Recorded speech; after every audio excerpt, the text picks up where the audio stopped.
बिस्मिल्लाहिर्रहमानिर्रहीम। अस्सलाम वालेकुम। फरमान मुस्तफ़ा सल्लल्लाहु अलैहि वसल्लम है, आजिज़ी की एक अलामत ये भी है कि आदमी अपने मुसलमान भाई का जूठा यानी बचा हुआ पानी पी ले, और जो अपने भाई का जूठा पीता है उसके 70 दर्जात बुलंद कर दिए जाते हैं, 70 गुनाह मिटा दिए जाते हैं, और उसके लिए 70 नेकियां लिखी जाती हैं। सल्लु अलल हबीब सल्लल्लाहु ताला अला मोहम्मद सल्लल्लाहु अलैहि वसल्लम। एक मरतबा फिर दोहरा लेते हैं।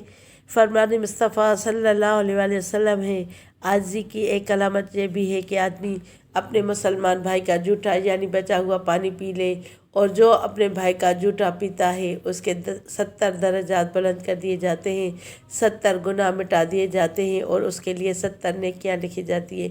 वीडियो को लाइक करके शेयर कीजिए, और चैनल पे अगर नए हैं तो चैनल को सब्सक्राइब करके बेल आइकन को दबाएं ताकि मेरी हर नई वीडियो का नोटिफिकेशन आपको सबसे पहले मिले।